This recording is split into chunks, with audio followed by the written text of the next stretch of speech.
आजको खुसी नै जिन्दगीको असली सम्पत्ति हो। जिन्दगी एउटा यस्तो किताब हो जहाँ हरेक दिन नयाँ पाना हुन्छ, तर हामी धेरै जसो पाना भोलिको कल्पनामा लेख्न खोज्छौँ, जसको अस्तित्व नै निश्चित छैन। भोलिको कुनै भरोसा छैन। यो केवल एउटा भनाइ होइन, यो त जिन्दगीको हरेक दिन सिकाइरहेको गहिरो सत्य हो। कति मान्छे हिजो हामीसँग थिए, आज छैनन्। कति सपना हामीले हिजो देख्यौँ, तर आजको वास्तवमा हराए।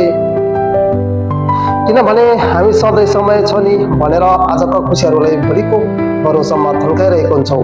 तर समय कसैको लागि कुर्दैन। हामी भोलिको सुखको लागि आजको हाँसोहरू दबाउँछौँ, भावनाहरू थाम्छौँ, मायाको कुरा रोक्छौँ र सोध्दछौँ एक दिन सबै ठिक हुनेछ अनि रमाउने छु। तर त्यो एक दिन कहिले आउँछ? के साँच्चै आउँछ? जीवनले हामीलाई सिकाउँछ, खुसी कुनै ठुलो उपलब्धिमा मात्र छैन। खुसी त एक कप चियामा पनि हुन्छ, एक गहिरो अँगालोमा पनि, आँखा बिच्ने मुस्कानमा पनि। हामीले बाँच्न सिक्नुपर्छ आज।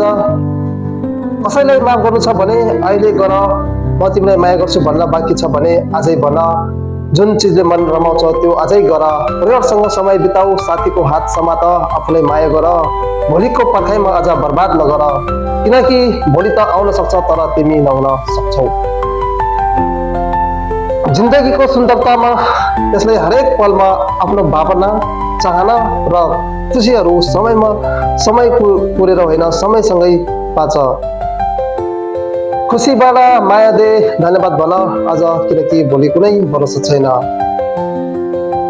मित्रहरू, आजको हाम्रो यस लेख कस्तो लाग्यो? कृपया राम्रो लागेमा हाम्रो यस युट्युब च्यानललाई पनि लाइक, कमेन्ट, सेयर, सब्सक्राइब गरिदिनु होला, ताकि आगामी दिनमा पनि यस्तै खाले लेख रचना ल्याउनलाई हामीले थप प्रोत्साहन मिल्नेछ।